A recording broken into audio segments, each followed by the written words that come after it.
There are many simple things in the world. Shovels. They are all different. Gardening shovel. Unloading shovel. Children's shovel. But there is also a different shovel. We use it when we come to the position. In short time, it helps us dig a trench which saves us from bullets.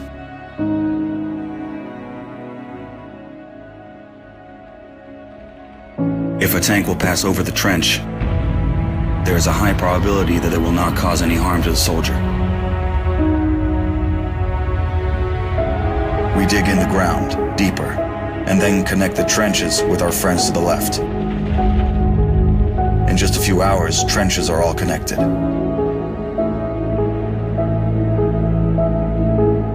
When we do not have an axe, we can use a shovel to cut a loaf of bread. A soldier uses a shovel as a paddle, crossing the wide river under enemy fire. If we run out of ammunition, we will use a shovel again. And then we'll move on.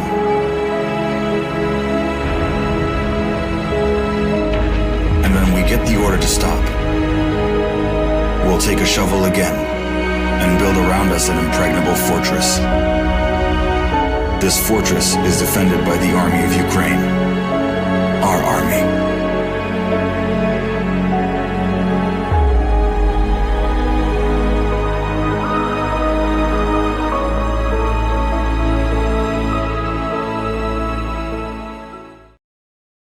Broadcasting live from the basement of the Pentagon. This is WTF Nation Radio. Freedom is the right of all sentient beings. I looked my woman in the eye sockets. I told her straight out. I just said it, man. I said it. I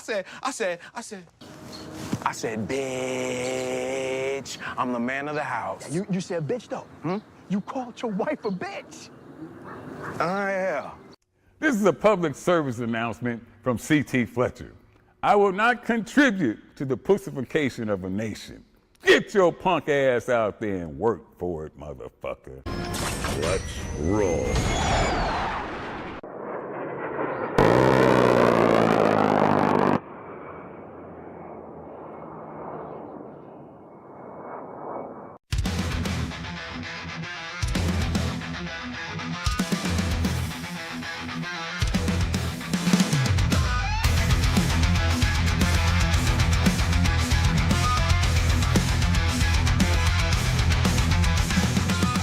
Oh yeah. Broadcasting live from the Functional Veterans Center of Excellence on this 15 December 2025 in the year of our what the fuck is going on in the world dumpster fire. Holy shit. WTF Nation Radio, USRB WT Bubba's the Monday edition with Ice, your host, meanwhile, or call me Ken, asshole, whatever you want to call me. Whatever. Broadcasting live. Yep, we're all up. Yep. So all you guys that were complaining about the Twitter feeds, yep, guess what? I've been out for a week. Been out for a week, and all of a sudden I come back and all hell breaks loose in all of the world. Entertainment news, sports news. Friggin'. Is this the time where we trash on the fucking Chiefs now? I mean, the Raiders, I'm just saying my Raiders, they didn't do too well. So can we trash on the Chiefs now? Is that what we're doing? Can we just go ahead and say, hey, yeah, yay. No Patrick Mahomes hate. I know I have some friends out in Kansas City there are probably using the voodoo dolls on me right now as we speak because I'm talking about the what you cannot talk about. Individuals like really, I mean, there's a hey, I get it. I get it, dude. Fucking, there was a time back in the day where the Raiders were great too. They got their asses kicked. I mean, by the Eagles. They got kicked. Their asses kicked by the Raiders of the East Coast. So yeah, I got a lot of shit. What's up, Corey? got a lot of shit for it. Everyone breaking balls about the Raiders are doing this here, blah, blah, blah. If it's any consolation, hey, yeah, rag on them.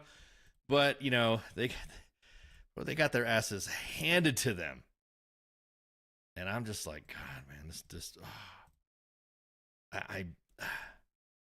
come on, man, silver and black attack, commitment to excellence, yada yada. You know what I'm saying? But shit, really. I'm pretty sure the Sports Bar is going to cover this already. So, hey, Sports Bar, make sure you guys cover the Raiders drama, or hell, I might come on there too. Let me know. The Saints won, yeah. I mean, yeah. So, just, hey, you know, win some, you lose some. There will be bandwagon jumpers, of course, once the Raiders come back on top. Hopefully, I'll still be alive when that happens. Because, man, they are not looking good. I mean, people kind of like, you know, there's like a, you know, because me and the boy like to hit the B-dubs, right? That's our ritual. We go to B-dubs and watch football games and stuff like that. And people were actually coming by and giving me like free food, like charity and stuff, because the Raiders got their asses. So, yeah, I wear my Raiders accoutrements. You damn right. I'll represent in the middle of a Chiefs or San Diego Chargers rich environment. I will wear my Raider stuff. Matter of fact, if I get a chance to come on the Sports Bar, I will always wear my Raider stuff. So yeah, it wasn't too good. So again, Chiefs are no longer going to be in contention for anything, which is kind of like, you know, yes, but that's just because the Raiders and the Chiefs have always had that rivalry. Yeah. Anyways, I'm kind of coming out of a week fog to find out, you know, just see what's going on, to see what is happening in the world. Maybe you guys can catch me up. I mean, I came back off the news, and there was a terrorist attack at Bondi Beach over in Australia. Holy shit! There was live video, or not live video, but there was video posted of the terrorist attack during a Jewish celebration event. That was fucked up. That holy shit! It just and then Brown University had a freaking had a shooting. Again, I don't know. You want to call it an active shooter or just some guy just showing up and killing some individuals, shooting people, and then the law enforcement and the city officials, not knowing, I don't know anything about who it was, the persons of interest that were floating around the web. I'm not going to post it up because you didn't really get a good confirmation. It turns out that these individuals were not part of the shooting. Yes, we had the 2 soldiers killed in Syria with injured. Hearts go out to the families. Condolences as well to the teammates. Yeah, so we, and then of course, a Hollywood icon was murdered by his son. If you guys saw that shit, Rob Reiner. I mean, every time I think about Stand By Me, Misery, what was that, Princess Bride, all those classic movies from the old Hollywood, where movies were movies. It wasn't bad at all. And you just, God, man, all that shit. I don't even know where to start. I don't even know where to start. Where do you think I should start? Do you want me to start at Syria? Yeah, let's talk about Syria, man. We got a guest tonight, by the way, Eric Strand from the War Murals Project. So, looking forward to seeing.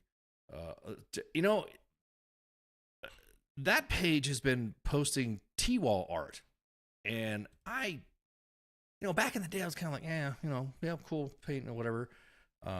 I've signed a T-wall here and there, and I didn't realize when you start looking at tradition and history and our part of our military culture, how we like to leave our mark in places. And it's just, I don't know, it's just good on to see. You'll see what it is if you guys don't know what the War Murals Project is. But I was kind of like, wow, yeah, that kind of looking back, that is kind of a good project to do. So posted from the National Guard Bureau, Chief of the National Guard and the National Guard. I'll go ahead and just post it right here. The two that were killed in Syria. Let me get the page, where it's both of them. There we go.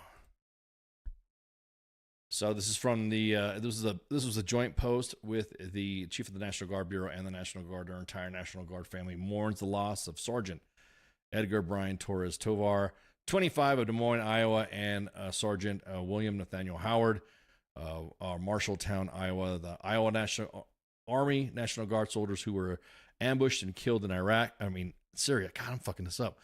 That were ambushed and killed in Syria. Their mission was in support of ongoing counter-ISIS and counter-terrorism operations in the region. Our hearts go with their families, loved ones, and the Iowa National Guard during this time of profound sorrow. We honor their courage and sacrifice, and we will never forget them or their service. We are thinking of and praying for the families of the civilian interpreter who was killed. Yeah, I didn't even think about that too. Yeah, the civilian interpreter was killed, and the 3 other guardsmen who were wounded. May God place his healing hand upon them. So again, our condolences to the families and the teammates, and speedy recovery for those that were injured, wounded. Exactly that.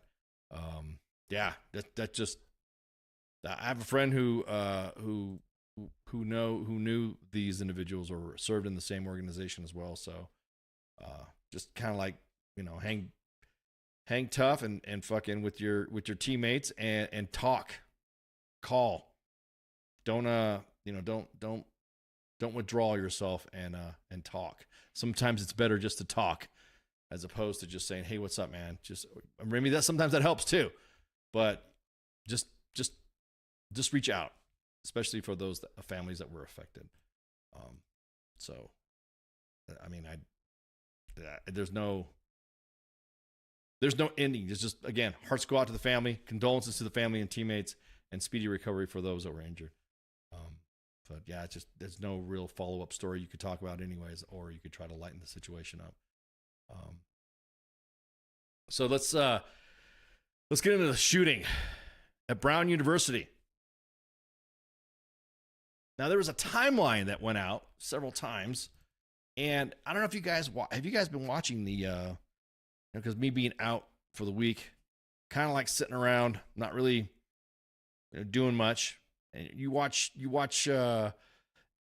C-SPAN or watch the news or something like that. It gave me an opportunity to sit down and really watch just how our communications or how comms are going, or how the media is doing when it comes to, especially when it comes to the law enforcement realm, of how we're putting the message out, or how we're asking for information, or how you're dealing with media. It's just getting it's just off. To me, it seems like it's off lately.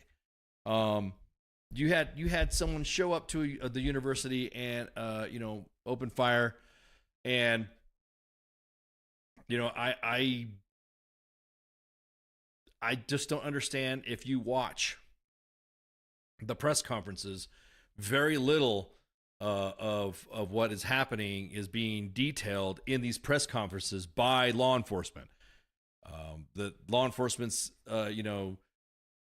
statements have said, the shooting happened, and everyone's saying, okay, what did the guy look like? What did this guy appear to be? What are the students saying?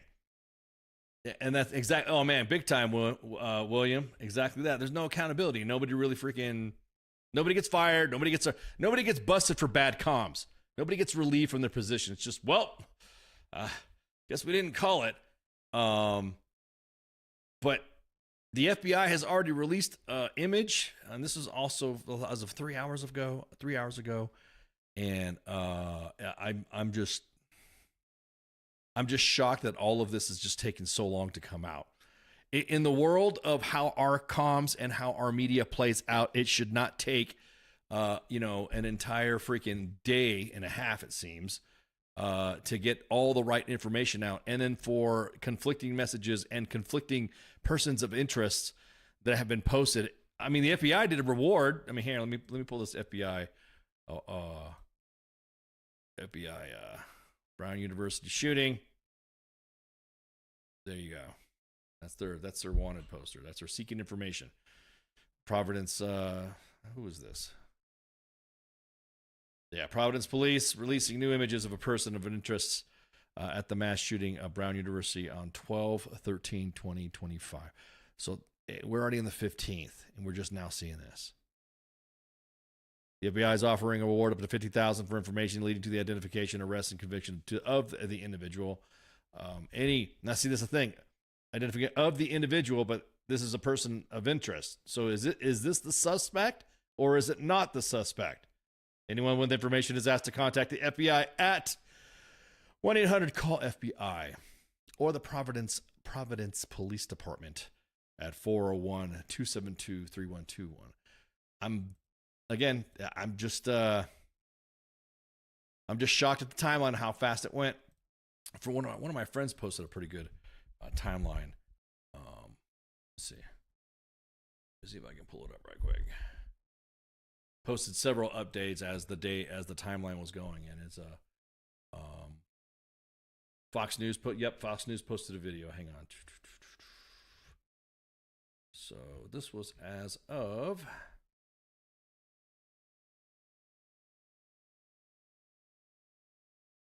all right. So this was posted on this was posted this morning. And this was the update on the status of and this is from, you can follow them on X. Yeah, that's what I'm saying. They arrested one. Well, they had two. See, that's the thing. I'm glad you brought that up, Branko. They had they had one name, but two different pictures of the individual floating around. And then they got a guy that was a person that was then deemed a person of interest, but didn't say he was a suspect. And then they released him. So in the last 24 hours, the investigation of Brown University, this is from Tim On Point on X at Tim On Point, and which is a pretty good summary. Specific people in a specific room of a specific building at a specific time were attacked. That's local knowledge, not out of town knowledge. 6 hours later, the president of the university publicly states that she has no idea what the classrooms were even being used for. Cameras everywhere. None captured the suspect in any useful way, which from what I was told, there's several hundred cameras on that facility. A person of interest is identified. The name is leaked to the Washington Post, and then it's the wrong person. So who's the leaker? That's a good question too. Now we'll learn that one of the victims was one of the few conservative voices on campus in a class being taught by a prominent Jewish professor. Brown also has an official policy of not exposing racial or ethnic descriptions from its safety alerts. Eyewitnesses may have seen the attacker and not known it. And he brings up the last bullet of his comment is the incompetence is too nice of a word. This is incompetence plus narrative bias, perhaps deliberate bias, greatly harming the investigation. Which is, I mean, holy crap! I mean, where is? Every time there's a story or every time there's a description, a reporter asks a question to the police department or to the briefing. Custody's a bad word. Did you guys see that in one of the pressers? Somebody leaned over. I think it was I don't know who it was. I don't want to misname or say who it is because I don't want to get that wrong. But I think it was like the state attorney's office or something like that. I think, from what everyone's telling me. But the guy goes, yeah, don't say custody. Custody's wrong or some shit like that. That's custody's word. It's like, what? So that whole freaking thing has just been all over the place. Just active shooter alert. That's all they're saying. It's a human. This is who it is, we think. And now there's individuals saying that the suspect may have shouted something, but they're not going to say what he shouted. It's possible that's currently going on with the investigation is what the last presser. Let me pull this up too, because I've been trying to find a good video of it. Yeah, I was about to ask Branko, isn't that normal though? I mean, in the New England area, that's. I mean, I got a ticket just for. I thought I was not speeding, but you're right. I was around that area and I got a ticket. Man, I almost got arrested Reckless driving. I don't fucking know the speed limit was this much. But you're right. They got you in 4K. And that's the thing, too. Hang on. They first posted what looked like a shadowy figure, but then somebody posted on X. You guys really need to go on X. It's funny to see everyone. People comment more and say a lot more things because they're not getting throttled by Facebook. So hang on, let me put this right here. So this is what one of the videos first came out, and then someone said that. Oh, hang on. There we go. NASA's Hubble could see things over 8 billion light years away. 800 cameras. You're right. 800 cameras, and this is in the second video. So that's what they were posting out, and then there was an updated video that was posted on Fox. Let me look.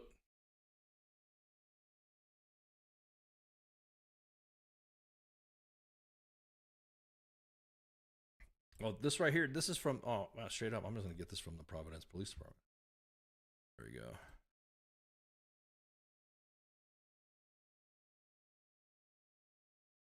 Let me adjust this because it just came flying in here.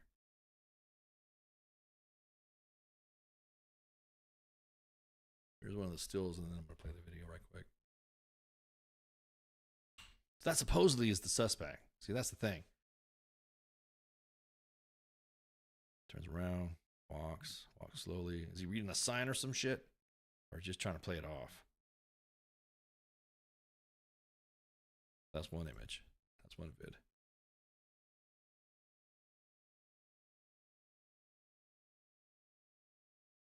And here's another one in front of the house. In front of somebody's house, it looks like.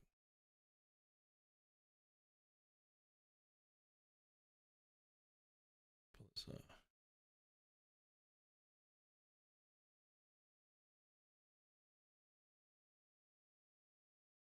Right across the street, and this is on 12/13/2025. You know, I'm kind of partial on this OSINT account, Pip. And the reason why is because some of them will get their information. I don't know too many reliable OSINT accounts. I mean, maybe one or two that I would follow, or I would just sit there and say, hey, look it for myself. This looks like a certain street. You can kind of see it by street seat signs. Problem is the campus is on the east side, surrounded by a residential property, and this person could have been out of the city in like 10 minutes. Yeah, exactly that. And there's supposedly his type of jacket that he has. Hang on. Before everybody goes off and says, "Oh, it's a white guy." Oh no, yeah, you can see it. Some of these videos are their contrast is lightened heavily, so that way you can see a better description of what they're wearing, and description looks like he's wearing a specific sweater. Here's another one here.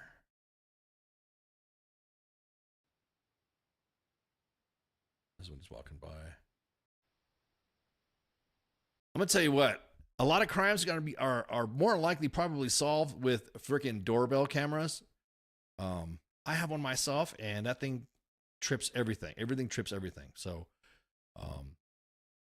kids, mailman, freaking dogs, cats, deer, elk, bulls.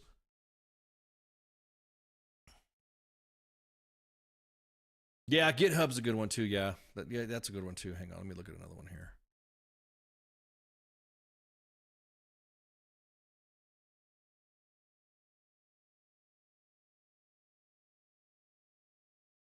What's up, PIQ? Yeah, what's up, man? We're just talking about the shooter, Brown University.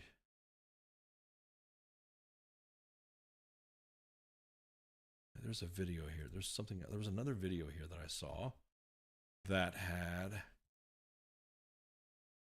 where it was the cop was being questioned. Here it is right here. Now there's a report the shooter yelled something. Hang on, let me pull this video up here.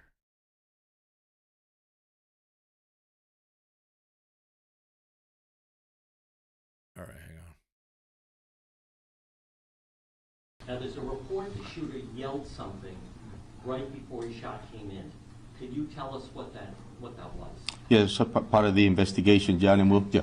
Now, the only reason I ask that, though, is, for instance, like with the Unabomber, his brother recognized the writing. So it's possible a friend or family member might recognize if the person said something that was significant. Correct. So that's why you don't, other than the 9mm, is there anything else inside that auditorium that you could tell us? No, that's correct. And listen, like I said earlier, investigations will bring us to evidence that we need to collect in order to be able to prosecute. With that being said, we're going to continue to collect evidence, and if it leads us to something to that nature that's going to be extremely helpful for us to identify somebody, we'll be the first ones to put it out. Alex, follow up on John's question. Did the suspect yell, like has been reported, and there's been some erroneous reporting, but did he yell when he came to the classroom? And how valuable have witness statements been from those who survived? Listen, my heart goes out to the victims. It goes out to the families, and I'll tell you that their cooperation has been extremely helpful. And that, with that being said, we'll continue, and I'm going to respect the fact that, and I hope that they get better, and my heart and soul goes out to them. So, did he yell though? Did so that's something that we're investigating. We took statements, and we have to confirm that. So, we're gonna wrap it up here. Yeah. Oh man. Well, yeah. They know what he's. They're not going to say exactly that. William Anthony. So, what's everyone's best guess? What he yelled? Go ahead. Put it in the chats. I'm going to say he probably yelled some snack bar. You know what I mean? He probably yelled. He probably said, "Allahu Akbar." Probably said, "Well, Aloha snack bar." And my biggest thing is that I'm just surprised that there's not enough students coming. I mean, in the world of fucking TikTok and the world of doing stitches and what was the Instagram one, edits or something like that. In the world of all that shit, I don't know. I don't want to say anytime there's a shooting in the upper Northeast and around New England, there's always ambiguous information. That's what leads to motherfuckers like Alex Jones talking his shit. Because I can guarantee right now there's a bit that is like red light screaming, man. Let me go ahead and get my tinfoil. Oh, man. No. I'm telling you right now. This is a cover up. This is what somebody like Alex Jones would say. If you're not going to say what he probably said, that everyone's dancing around it, we're not having too many students talking about this in the world of fucking stitches and TikToks and all that, man. Reels. Yeah, I'm sorry. Excuse me, Reels. Yeah, I've been out the net. So what he got mad because I said influencers make crappy podcasters, but podcasters make crappy influencers. If that makes any sense. Somebody got mad. It's the time it's going. So, yeah, it is exactly that. There's something very odd about this. There's no one going, Stitch coming. I was in school and this happened. This event happened and this happened and that's happened and all that. As big mouths as kids have, a lot of keyboard warriors have the biggest fucking mouths, especially the ones attending Brown University. There's some shit talking motherfuckers over there that are involved in politics and stuff like that. They like to throw their stitches up and go on TikTok and say, hey, this is wrong, this is messed up, blah, blah, blah.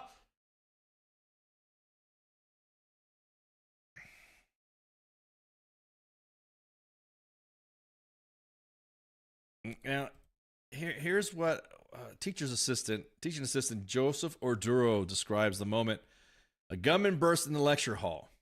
This is from ABC News. So if we play it, ABC News might gig us. So if it comes off, then sorry. Brown University student Joseph Orduro was leading a review session for upcoming economics final with 60 other students when he said a masked man entered the lecture hall armed with a large gun.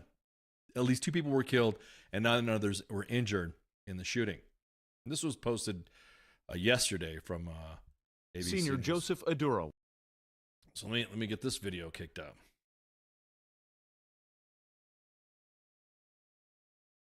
You know, with the watermark, sometimes it kind of someone sent me this before. I'm like, that's AI, but because the way the way AI, that Sora AI is with that white opaque watermark, when I saw this, I thought it was AI because ABC News does the same thing.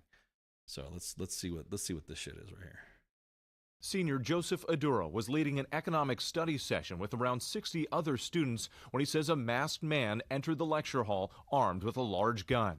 He entered the room and you could just see the panic in all the students' eyes.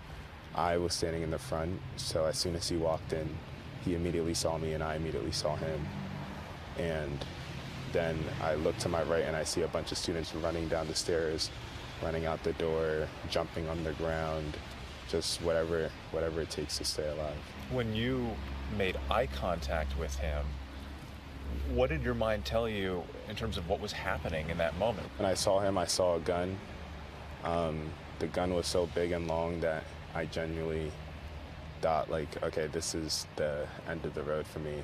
How soon did he start shooting after he entered the room? He just started shooting right away. There was no hesitation. Senior Joseph Adura was leading an economic studies session with around 60 other... The road for me. How soon did he start shooting after he entered the room? He just started shooting right away. There was no hesitation. You notice he didn't say anything about a word. Now, he being a Brown University student, I wonder if Brown University said, hey, you better shut up about this. Don't give too many details. And don't talk about Aloha Snack Bar possibly being said. I'm just, that's what I'm going with. If that is not being, especially after the shooting of Bondi Beach in Australia, I was going to bed when someone sent me some, hey, you got friends in Australia? What's going on? You know, what? I'm like, what are you talking about? What's going on? It's like, yeah, so I guess Bondi Beach, there's a Hanukkah attack. And I'm like, what the fuck? Are you, what? And so I asked a friend, hey, you good over there? Everything all right? And I got information. I got links to videos. I got like, holy shit. This was the Bondi Beach Hanukkah attack that killed 15. And others were injured. So yeah, that's a good point. What if it couldn't have been a pistol? If it wasn't a pistol, then what if it was an AR pistol? That's a good question too. So this whole thing is just so fucking odd.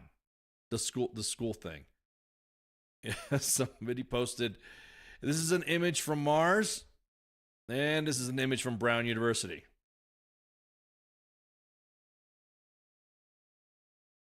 Yeah, exactly that. PIQ. I think the same thing. I'm same thing. I was like, man, this is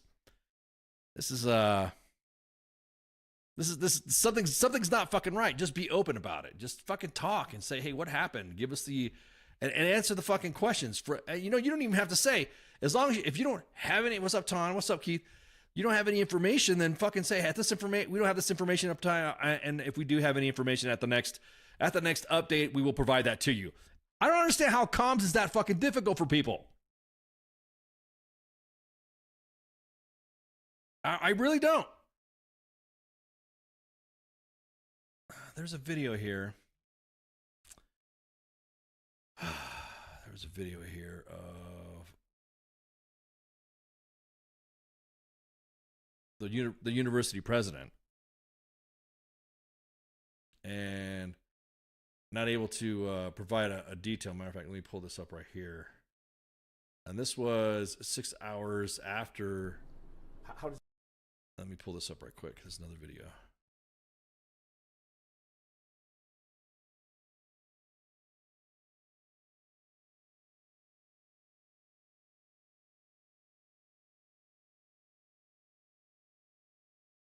President, with all due respect, 6 hours after the shooting, and you said you don't know what was going on in that classroom? How does that happen? Were they taking an exam? Were they meeting for a club? I don't know.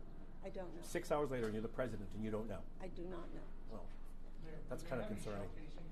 President, with all due respect, 6 hours after the shooting, and you said you don't know what was going on in that classroom? How does that happen? Were they taking an exam? Were they meeting for a club? I don't know. I don't know. 6 hours later, and you're the president, and you don't know. I do not know. Well, that's kind of concerning. And the question after that, do you have any shell casings? That's quite concerning. Now that's very concerning.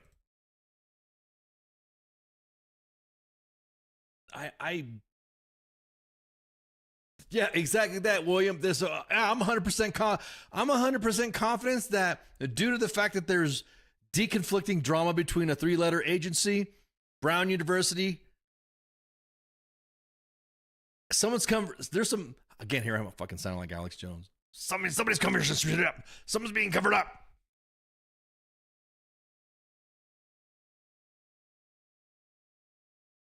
You know, and I think again, bad comps. Bad comps. I don't get how after this you don't have information that's rapidly, or you have anybody articulate, or a point woman, what do you want to call it, to discuss it. Freaking ops sergeant major fucking eyes are just twinging at this shit. OG Livewire vids had better clarity. She seems truthful with the bad guys, but the guy's reaction is interesting. Oh, are you talking about that guy PIQ that was looking at the report and then looked back? I think he might have been the governor or something like that.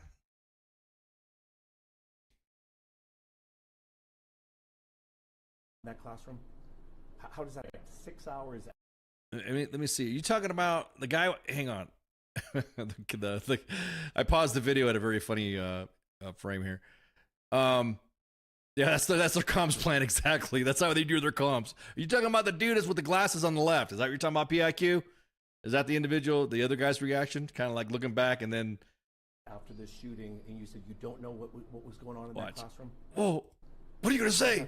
And she looks at him right quick. You can see glance. Were they taking an exam? Were they meeting for a club? I don't know. Yeah, oh yeah. See? Just don't start. Hey, come on, man. You know me better than that. Just don't start sounding like Candace Owens, bro. Oh man, holy crap! I don't need that shit on the WTF Nation TL. Oh Lord have mercy. Let's see. What was the other one? Who was that guy? That is the Providence mayor, Brett Smiley. And I think, let's see. Corona and lime ribbon. Are you here to break balls about the Raiders, Jose? I already broke balls earlier, so yeah, we're trashing the Chiefs already. You missed that spot.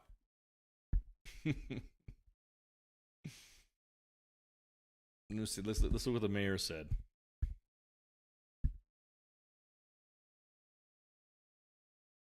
That whole thing is the whole thing was a shit show.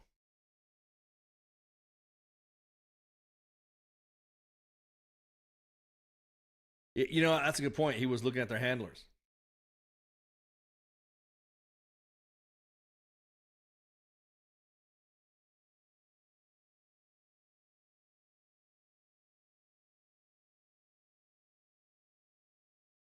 Hang on, let me pull this video up.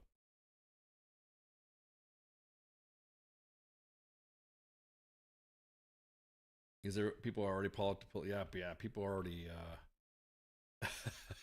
yeah, I did, man. I got enough about the Raiders, bro. Trust me. I got a lot of it. Where was there was a video that I saw where I'm trying to get the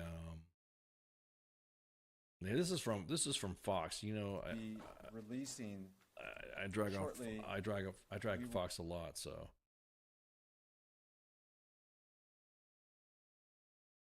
voice is really low on this one too. Shortly, we will be releasing the person of interest who had been detained earlier today, and the Attorney General can speak a little bit about the rationale for that, but we want to inform the community that that individual will shortly be released from Providence Police. Shortly, we will be... So that was the sound bite that I was bringing up when he was saying he was being released. So... There is another one.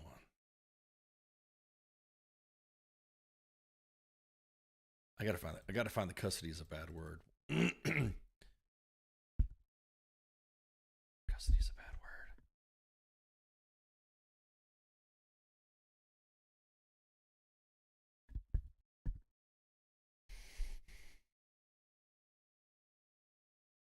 Or wrong word, I'm sorry.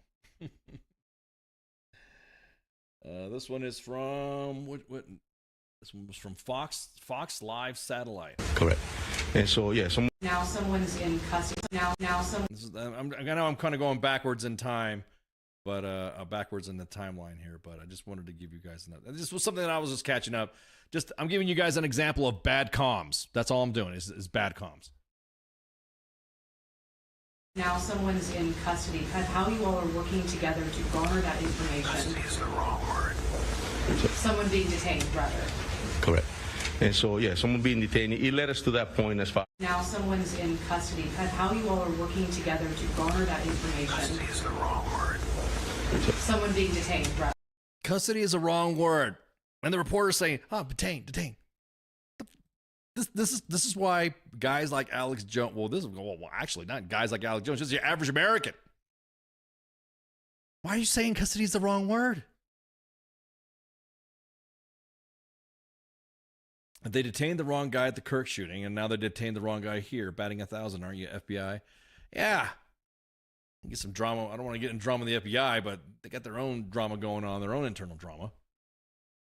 So custody is the wrong word.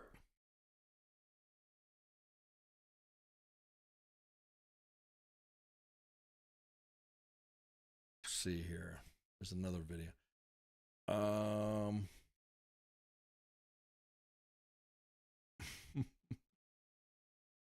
It's insane that Alex Jones is that the metric we're talking about? Yeah, Alex Jones is the average American. I'm about to say there's a meme out there. Somebody's like putting another $1 in the jar every time Alex Jones is right. And it's all filled up. There's a jar filled up with cash. Custody detained is same. Yeah, custody. I mean, someone detained, someone's in custody. That means you are in the custody of police. That means you're in the they didn't detain you, whatever. I know, mix and match. Freaking have your semantics there. I mean, if I'm detained, I'm detained. That means I'm in custody. That means if my hands are cuffed, I'm in the custody of. And this is why people don't trust authorities. So, yeah, Alex and Candace. I wouldn't go far as Candace. Don't even go there, dude. Corey, no, don't. Yeah, again, don't put that stuff on my TL here. Oh man. All right, let's see. What's another? Oh wait, I think we got the guests about ready to come on soon. What time is it right now? Oh yeah, we got a few minutes. All right, let me see. There's one more. Too often, those released due to the Homeland Security ritual. I understand. Unless there are additional threats out there, why not release this info? This is one of the many super cells throughout the country. Well, duh. The last administration let everybody in. Are we talking about the administration? You're talking about the Biden administration, the way our fucking border was handled. Oh, yeah. It was misfucking handled like crazy.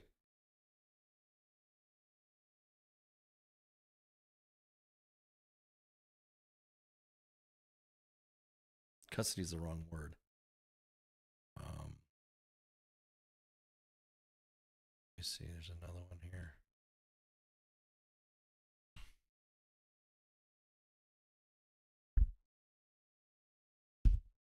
Let me look up right quick. So there's one more thing I wanted to talk about, and just talking about bad comms.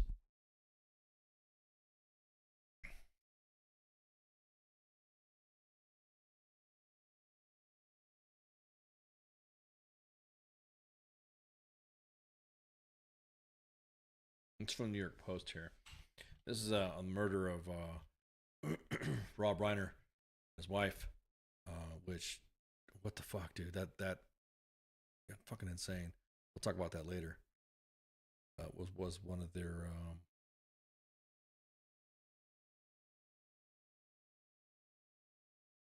it's like, we don't know who's dead. We don't know who did it. We don't know how many victims were murdered. Yeah, exactly. No warrant signed yet. We don't. The mayor already knew it. So hang on. Here it is right here. Upon arrival, they determined that there were... So approximately... And this is from... Who is this from? This is from New York Post. Okay, got it. This another example of bad comms. When bad comms. Ooh, that should be like, you know how Dave Chappelle has his skits? When comms go bad. So at approximately 3:40 this afternoon, Los Angeles police officers, along with the Los Angeles City Fire Department, responded to the 200 block of Chadbourne Avenue here in the city of Brentwood. Upon arrival, they determined that there were 2 deceased individuals inside of the residence. The Los Angeles Police Department is now conducting an investigation at this residence here on Chadbourne, and that investigation will continue over the coming days. We will not be releasing any information regarding who was found deceased in the residence, because that will be done by the Los Angeles County Coroner's Office. That investigation will move forward through the night, and tomorrow morning we will probably have additional information regarding what occurred here on Chadbourne and our investigation moving forward. We will not be releasing any further information regarding the investigation that is occurring here in Brentwood tonight. Our detectives will be responding along with our Forensic Science Division and our Technical Investigation Division investigators to conduct a full crime scene investigation and determine the appropriateness of the investigation moving forward. At this time, the Los Angeles Police Department is not seeking anyone as a suspect or as a person of interest or in any other manner, and we will not be doing that until we conduct our investigation and we move forward. That's all I have right now at this early preliminary stage of this investigation. So at this early preliminary point of an investigation, yeah, exactly. New aluminum tubes. You know what you could fucking do with an aluminum tube? Exactly. The name of the skit was "When Keeping It Real Goes Bad." So when you can say when doing comms goes bad, at any time you have any preliminary anything, you don't fucking talk about it. You get all the information together. If you have nothing, if you're gonna walk out in front of the mic and have information that you're gonna say, I had nothing else to say. That you're not really releasing anything. You're just up there talking. You should have just shut up, kept quiet, got all the information together, all parties to include the LA Coroner's Office. You're going to use that excuse? Is it cool to release a name? Can we release a name? Who already released a name? This is bad comms. Bad comms. I hate when people be playing. What? Yeah, exactly. So the press conference was a disaster. It wasn't even. They should not have had anything to say until all processes have been completed. If you don't have a fucking search warrant, then fucking yeah. Don't say that. It is stop. Coroner, are we up? Have we did a PID, positive identification? Yeah, PID's good. PID it is the Reiners. Okay, cool. Phew. That was it. Who do you have suspect? We don't have anybody suspect right now. We have blah, blah, blah, blah. Okay, let's hold off. You don't have to do it on the spot, on the minute, at this time, right there, especially for something like that. You could wait, especially if you have your own processes that you have to figure out. Because that's going to make you just look like an ass in front of, I don't know, the world. Shouldn't we be right? Yeah, exactly. It's LA.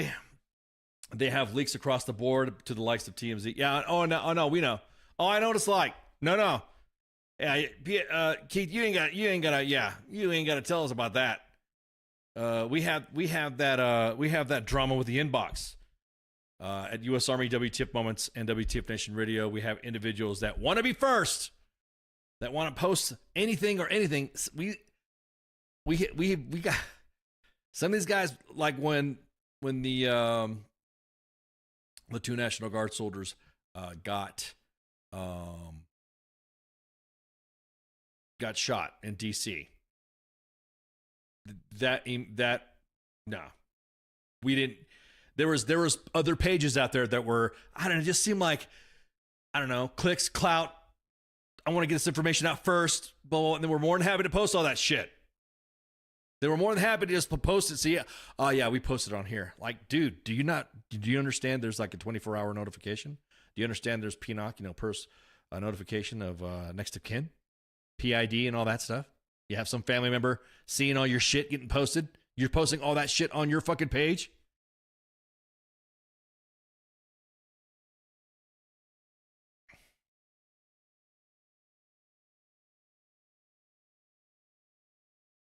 I trust TMZ than I trust the news lately. Yeah, I know. I understand some of these pages, meal-themed, memed pages. Yes, some of them are posting some stuff that, yeah, that's their niche. That's what they want to post. But if you don't, I don't know, have some fucking class. We got images of the shooting that happened in DC, and someone was saying that other pages were posting it. I'm like, why are you guys doing this shit, man? So the same thing with aircraft crashes, the same thing with the KIAs, the same thing with the wounded and we all get that information. So, all right, so we'll go ahead and take a quick break, so that way we can get the guest, squared away and get all the comms set up. So everyone, refill your glasses, smoke them if you got them. I see the guests in the green room. And then shots. We'll be right back. Exactly that. Clout, William. Clout. So we'll be right back. Shouts. WTF Nation Radio. WTF Nation Radio. Take it from me, Ice. You can't just float around space not caring about stuff forever. The voice of U.S. Army. WTF Moments. This is WTF Nation Radio. Shit in the bag, Pogue. WTF Nation Radio. WTF Nation Radio.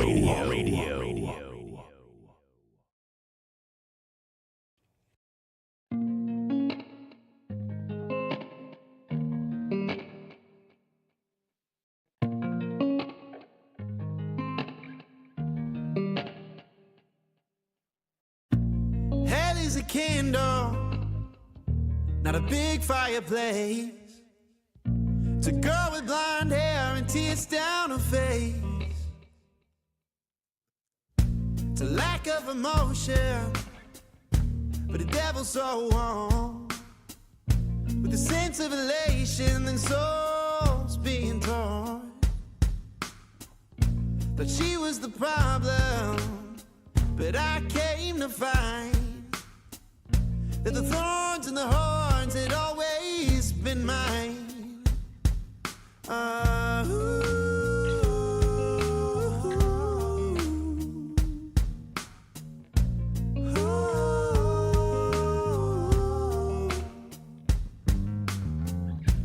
devil in you and the devil in me are just part of the problem, as problems tend to be. You don't need to explain, we can both feel the pain. It's alright to lose faith, just don't lose this embrace, this devil in me, this devil in me.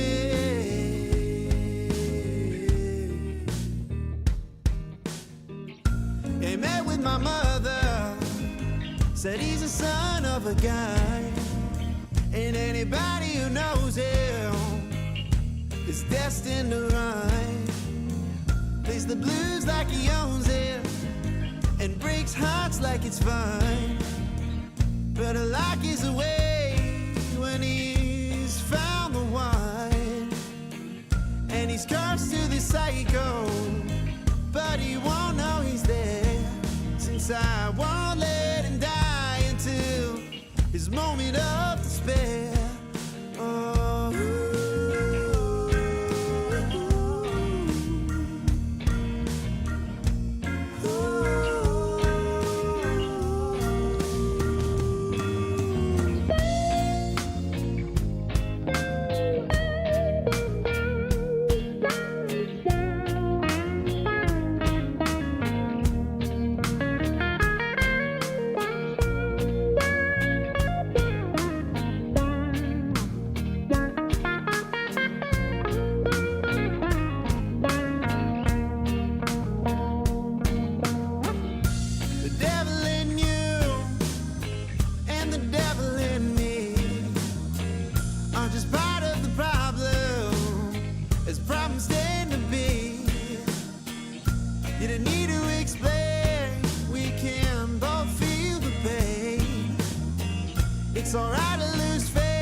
must embrace this devil in me. This devil in me.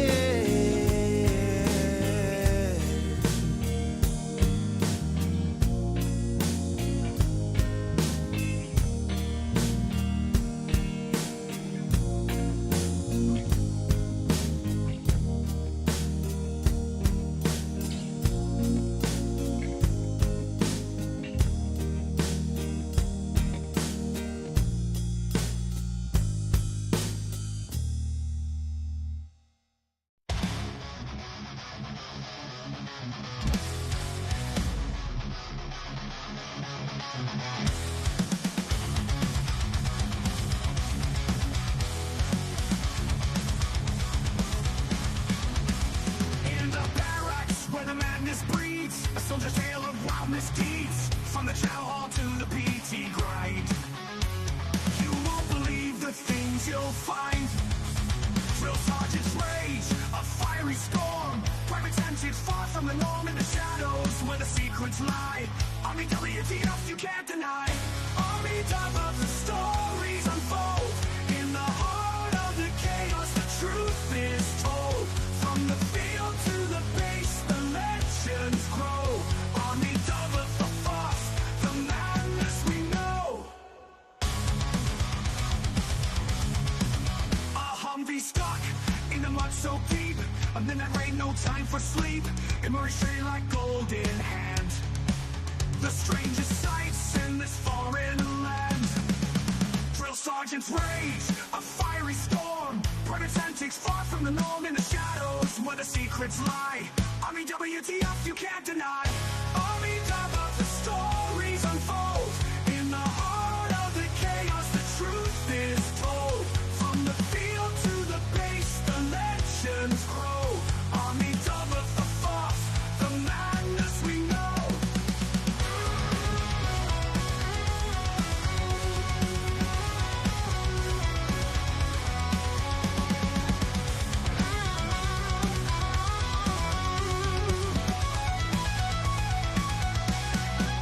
A Humvee stuck in the mud so deep. A midnight rain, no time for sleep. Emerge straight like gold in hand. The strangest sights in this foreign land. Drill sergeant's rage, a fiery storm. Private antics far from the norm in the shadows where the secrets lie. Army WTF you can't deny. Army top of the stories unfold. In the heart of the chaos, the truth is told. From the field to the base, the legends grow. Army double the fuss, the madness we know. In the ranks where the wild things roam. Every soldier's got a tale of their own. From the absurd to the downright strange. Army double the fuss, it never will change. So raise a glass to the tales untold. In the Army's world where the brave and bold live the moments that make us say Army double the fuss every single day.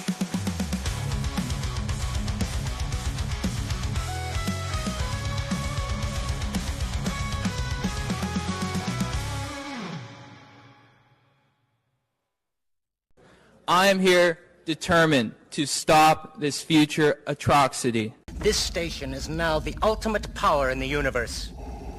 I suggest we use it. The voice of U.S. Army, WTF Moments. This is WTF Nation Radio. I find your lack of faith disturbing. Everything stated on WTF Nation Radio is to be considered the opinion of the person that stated it, and not an official representation of WTF Nation Radio or U.S. Army WTF Moments. Price does not include tax, title, or license. Some assembly required. Each item sold separately. Batteries not included. Objects in mirror are closer than they appear. If conditions persist, contact a physician. Individual results may vary. Keep out of the reach of children. Avoid prolonged exposure to direct sunlight. Keep in a cool, dark place. And please enjoy the show. Shots.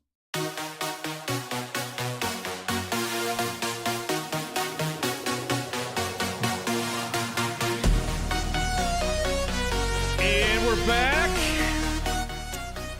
with our guest from the War Murals Project. I like the sound of that. Eric, what's going on, man? It's good. Thanks for having me. Yeah, dude. Thank you for hanging out. I know me and Eric were shooting the shit in the green room there, and we've been, I don't know, we communicated with each other back and forth for years, it seems like. Almost like shit since the whole run of the page, it seems like.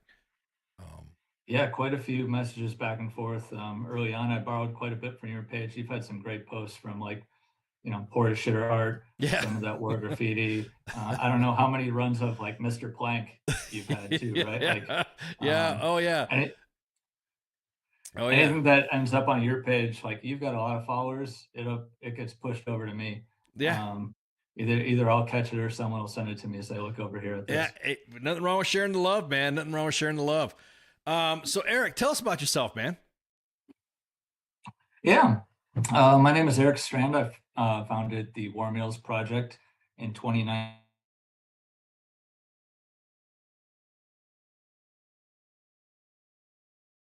Oh man, his oh shit. Come back to us. Oh, there he goes. Damn it. Refresh. Oh man. He was just getting in his roll. Hang on. There we go. Balls around, lots of graffiti showing up, and, like, you kind of appreciate it and see the layers there. Stuff that dudes painted 20 years ago almost, right, are out on the walls just kind of fading away in Kuwait and Qatar and Iraq. Yeah. Hey, real quick, you faded out. Yeah. Your signal dropped. And so Oh no. When I said tell us about yourself, you like literally you faded out. Oh no. So you're back. So now we see you. So real quick, tell us about yourself. Yeah. No, I got it. Thank you for that. Founded the War Murals Project when I was on a deployment with the Minnesota National Guard. I was in a finance attachment, 2018, 2019. Towards the end of the deployment, things slowed down. And throughout that whole time, I started taking pictures of all that T-wall art, some of the graffiti in the porta shitters out there. And time slowed down, and I started the website. I started looking around online, seeing if, like, there was anywhere else to put it.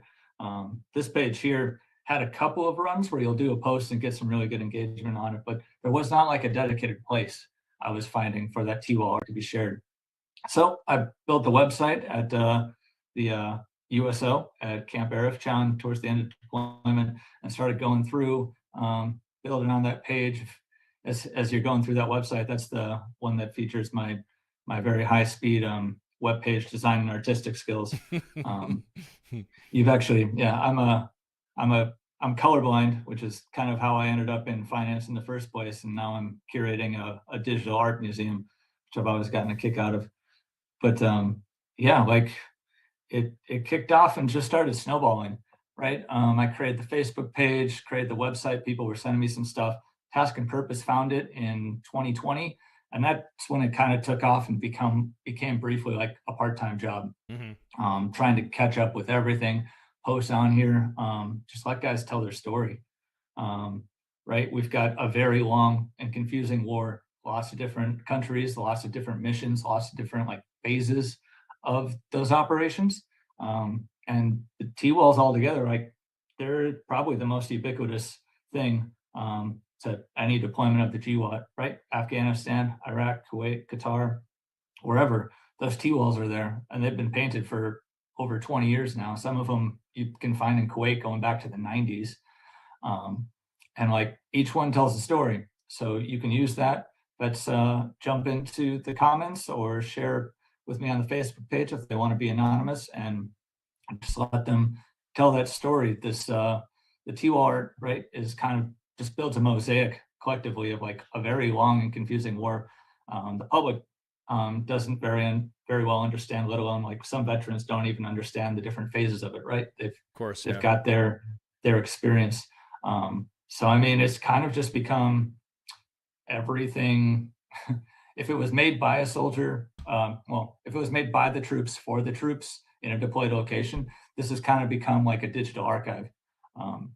No, you bring up you bring up a good point, because I mean, it wasn't until there was a story about a T-wall being painted over in Kosovo that we highlighted, and everybody was like, "What are you doing? What are you I mean, I kind of almost see these, like you were saying, these are graphic representations of history, almost like you would not paint over something from World War II or from Vietnam. You would, I mean, obviously you would try to bring it back, or you would try to capture it. And obviously if you're leaving the base, then of course you can't help that. But I just trip out how it triggers a memory. Like with me, I saw some T-walls on your page. I'm like, holy shit, I remember signing my name on that. I remember putting my name on that T-wall, you know. Which one is that? There's one in Tikrit and there's one in Kirkuk. Okay. And in Erbil. And the Erbil one I think got moved. So but I'm looking through, like, you know, okay, where was he at? Well, I was in Bayap too, so there was a couple of T-walls painted there as well. And so I'm just like, this like, it's almost like when you have a scent of a smell, you know, like when you're down, you're out, you're deployed, you smell something here and it immediately, that just takes you back. And yeah, you just like, holy shit, this is taking me back. Each of these walls, right? Like, and if you get pictures of like the War on Terror, usually it's like guys doing hua shit with guns. You can barely tell who they are. They're wearing iPro. They're in camouflage. They're standing in a tan, brown, beige background, wearing tan, brown, beige, maybe green uniforms, right? And I mean, it gets really tiring on the eyes, like, to tell that story, but be seeing, you know, relatively similar pictures of before. This was like the one spot where troops could express their identity, how they're feeling. Some of it's representations of like, we were here, this is what we did, this is what we're proud of, this is who we lost and want to honor, this is our like history and heritage. Like, you can tell a lot of stories about, you know, units I didn't even know existed or had never even considered before. This was kind of just like a place where they could make their mark, and kind of become a pretty sacred thing, right? When the T-walls get painted over, like at the during the Afghanistan withdrawal, right? Like, that hit some troops, some vets a lot harder than others, right? It's the end of an era, closing of a chapter. So it's kind of cool to see in Kuwait. I've been able to take, you know, T-walls that were painted in 2006, compare it to, I've had other vets that have sent me those same T-walls in 2017, 2022. You can see that fade away with time and memory, which I think is kind of poetic, right? The names maybe written in Sharpie at the very bottom fade first. Ultimately, like, maybe what's left is like some of the primary colors of a unit or something. And you can kind of show year by year how that fades away. Like, they're still there. Camp Air in Kuwait is probably like the largest like military street art museum in the world. Right? You've got 25 years of history and heritage on those walls. So it's it's just a really cool way to tell that story, not just connect with veterans. You know, post one, there seems to almost always be at least one person that has seen that, interact with that unit on that deployment, tell that story. That also invites me, I'm pretty curious, to start looking around the internet, like what story is behind this, what news article, you know, if we're lucky, like sometimes there's an old war blog, right, where there might be an old, like there might have been an officer or NCO writing a blog for what was going on back home. And then you can tie all that together to kind of like peek behind the curtain there.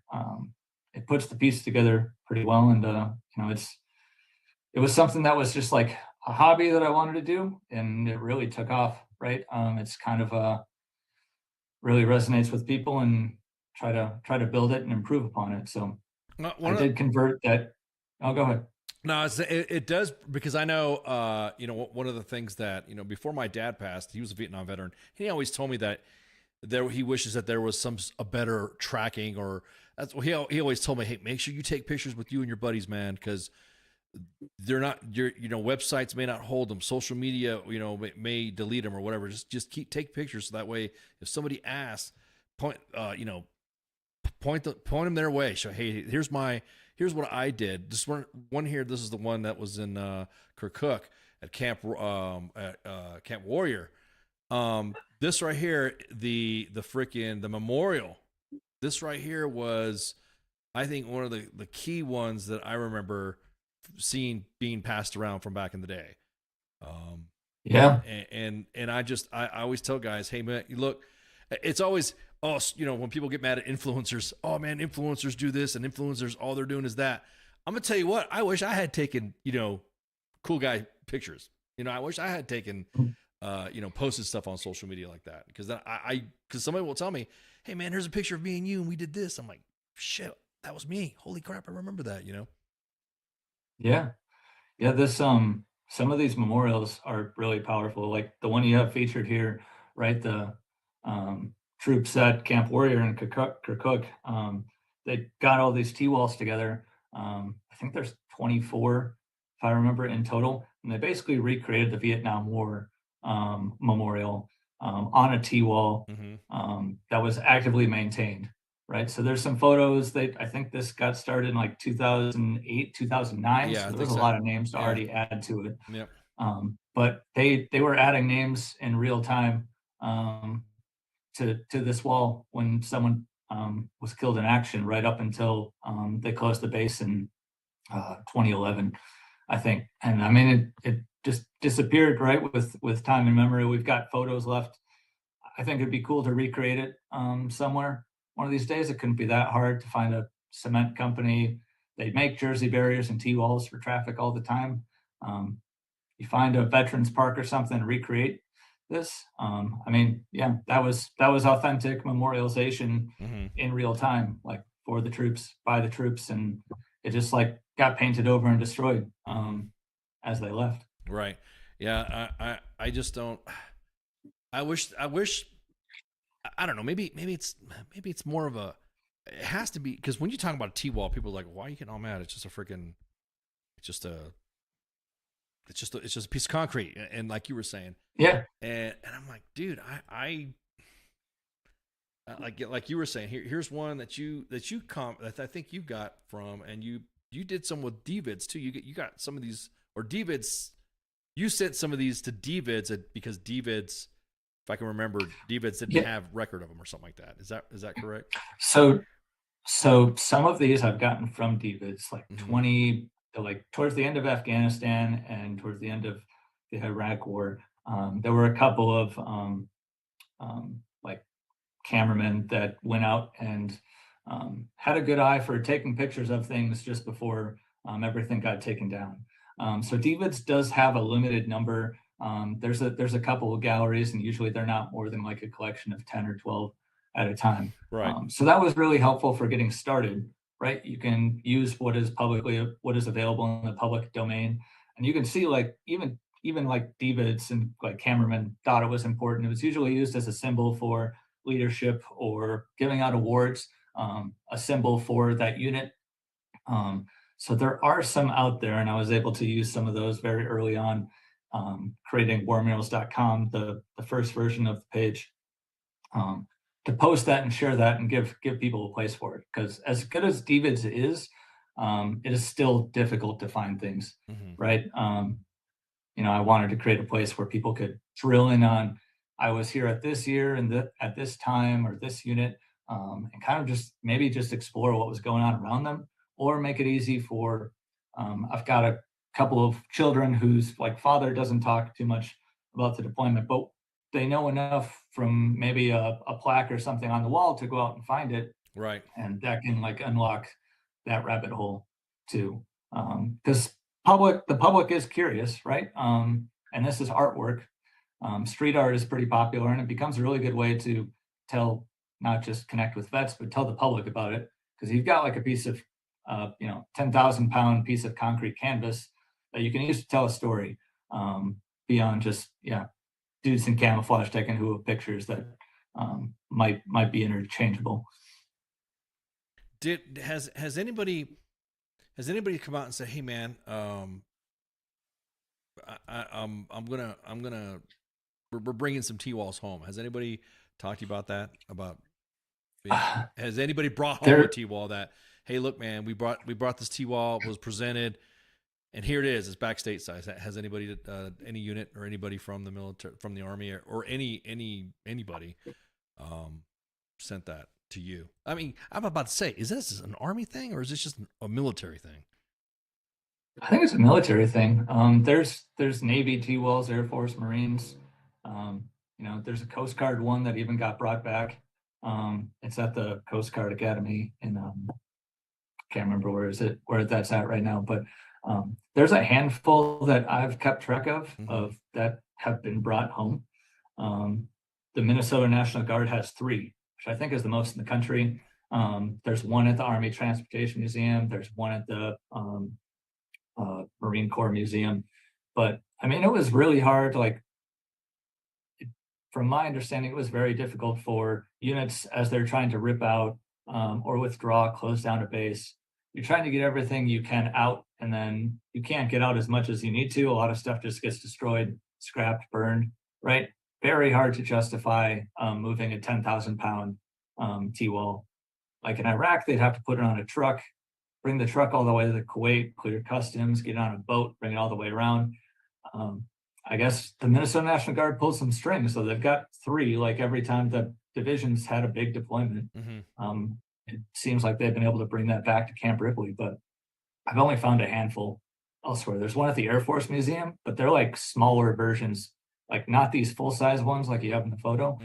They're usually much smaller and more manageable compared to like the ones that are normally there. Yeah, I was about to say, I wonder how much it costs to ship it. Like, how much would it cost to ship a T-wall to bring it back? And how much brass would you need to get through? I mean, exactly. Right? Like you see a sergeant major, or like, one of the logistics officers being like, "What the hell are you doing?" Yeah, putting that on the back of the truck. Yeah, sorry, I got my T-wall here. Wait a minute. Corey says they got some of that Somali money. Yeah, okay. Oh yeah. Hey, have you got any T-wall pics from Somalia, from Africa? From Camp Lemonnier in Djibouti? There are a couple. There are a couple at in Kenya. There's at least one location I have some in Somalia. Some of it's like not specifically T-wall, right? The more austere the location, if it's not well built out, they use HESCOs, which are like those big cage barriers that are full of dirt. Yep. Which is a cheaper discount T-wall. Exactly. I think like when I was reading some of like the old reports and digging through some of the old archives, like I think each T-wall cost at least $1,000 a piece, right? And there's just miles and miles and miles of it. So there's companies in Iraq and Afghanistan that were just cranking them out all day long. The U.S. government pays $1,000 for a giant piece of concrete. I don't know. Like there was an article from Army War College telling them that writing about how the T-wall is like one of the best innovations and weapons of the war, because you are able to use that. Like literally, you build a wall and segregate different parts of the population, protect the base, protect infrastructure. If you put barbed wire on the top and got a 10-foot T-wall there, you're guaranteed to be protected or at least mitigate the risk from mortars, rockets. It's very hard for people to climb over it. That they built a T-wall, like they built an entire line, like miles of T-walls around Sadr City, I think like 2004, 2005, to separate the population. Yep. And like that was the mission, right? You build a wall and make it harder for the enemy to move about. Yep. Put it on an ECP. Okay, I got somebody ask HESCO. God, I'm already getting. I feel old. Let me show a picture of what a HESCO barrier is. A HESCO barrier is, like you said, it's a caged bag that's filled with dirt and then stacked upon each other like that. So it's what's a HESCO? So, God, dude, I'm getting aged here. This is more at the ECPs anyways, at the checkpoints. These HESCO, I've seen HESCOs more on checkpoints than I've seen along the wall. You know what I mean? If that makes any sense. I've only seen they use them a lot. Yeah. Yeah, I can't believe you guys are. I think hopefully you were just trolling me. What's a HESCO barrier? Give me a break. So, anyways, it's a bag that goes in a cage. You fill it with dirt, And you fill it with dirt, and it stops. and it stops. It stops a lot of shit. So, I've seen photos. I should probably build an exhibit just for HESCOs and T-walls eating rockets, mortars, and RPGs. But like, ooh, yeah, I'm about to say that's an idea, showing T-wall how effective they were. You know what I mean? Yeah, they create like a pretty cool, I think the original term that I read was like when a mortar hits a piece of concrete and it makes like a pretty flower shape. In like Kosovo, during the like Yugoslav war, they called them Sarajevo roses. And some of those places still like pour resin in and decorate it. Really? So you've got like the shards of that blast, but protected. So there's some photos out there on the archive of like, T-walls that have really eaten the whole rocket, left a pretty rose, and then like stencil art. And troops put stencil art and graffiti all around it. That's awesome. Everything from "Ha you missed" to yeah. The one I signed was a piece of Saddam. It was a picture of Saddam, and some people were drawing, jokes and memes and stuff on, whatever. Signed it. That's the one. But here's to get a little bit better, like what Eric was talking about. This is the HESCO art / sort of kind of T. I guess that fits in is the same category. I like that. Welcome to Fabulous EOD. EOD's got, I don't know, man. Some of their designs are pretty cool. So they do. They got a lot of cool art and swag. And I mean, some of the stuff I want to track down, right? Like that sign for sure. That sign's like was brought home. That Fabulous EOD sign. Yeah, it's probably sitting in someone's garage. Yeah. Oh yeah. Right. I'm not saying I've collected some stuff either, but I'm not saying I didn't. I might hang some behind me too. But yeah, I hear you. Show that. Patrick says do a collab video with High Speed Ballistics or one of the many slow motion YouTube channels to show the effectiveness of a HESCO. Yeah, those things, man. I mean, the lifesavers, the HESCOs. Let's see, what's this right here? I like this Joker one. Got a pair. This is pretty cool. This is the Battle Cross. I mean, this is the one you were talking. I remember you talking about. This looks like it's just like you said, a smaller version of a T-wall. Yeah, I mean, those are still. There's like different definitions and sizes. So like, there's Jersey, which are like the low ones that you'll probably see in traffic. Yeah. In the U.S., like named after like New Jersey barrier. You've got Jersey, Texas, Alaska are the really gigantic ones, but they came in just all sorts of sizes, shapes, and sizes.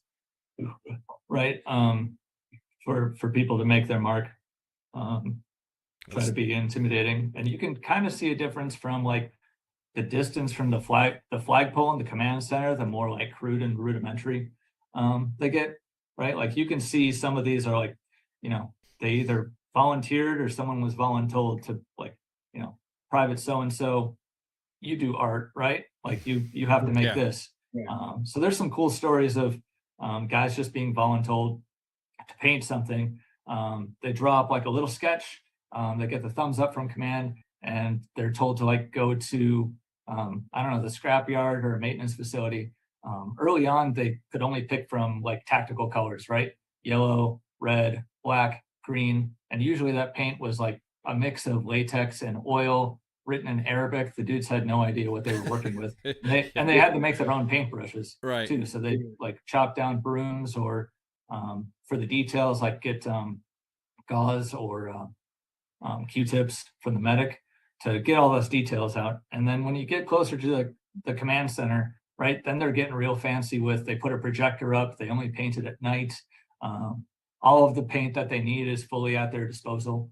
I kind of like the ones farther from the flagpole. Like there's good unit history and lore on the ones that are closer to headquarters. But yeah, like this guy, like whoever painted that went to the University of Hawaii, right? And just like wanted to make that mark, sent a couple photos home, and then that just gets left there. So they're like, I mean, you can, there's so many different stories and avenues and rabbit holes to go down using these things. I've thought it's just been really rewarding and cool to put these up, give a home for it, and let people tell their stories. Yeah, some of these are taking me back just scrolling through here. We had a question in the comments. Are the murals searchable? They are somewhat searchable. So I have built, maybe in a little bit we can put up the archive. Yeah, let's go for it. That I built. So. Yeah, set it up. Go ahead. Let's talk about the archive. Matter of fact, let me get the link ready and drop it in there. So go ahead, go for it. Yeah, so I created the War Murals archive. I got some help from a history professor here in art history professor here in Minnesota. That, like, you know, context is scarce, and I want people to be able to find things. I don't know if your page has related, but like with the shitification of the internet, it is like way harder to find things on Facebook than it used to be. Like Instagram doesn't want you to find anything at all. They just want you to look at new stuff. And you've got like old web pages. Sometimes they get taken down. Some Facebook pages either just like go into rot because they've been taken over by an AI or a bot, or closed down. So yeah, I've set up this archive as you're scrolling through. If you go to the top, I've built it out so that you can attack it from a couple different places. So if you click on map in the top left corner there, oh wow, you can like zoom out. You can zoom that out as far as you want. You can look at the whole globe. So I've got like probably over 1,200 photos on here from all over the world. So hopefully you can drill in and find like where you were based. I've gotten some from like UN peacekeepers. If you like look in Africa or Lebanon, some like either photographers or peacekeepers, they make T-walls too. I've tried to include that in there. So I have OPSEC in mind, right? Like the ones that are still active, you'll see some in Syria. Those are just randomly put in a certain part. You know, I'm trying to be a good partner there. Yeah, of but course. I want people to be engaged with like, you know, this is what we did. This is when it happened. This is where it happened.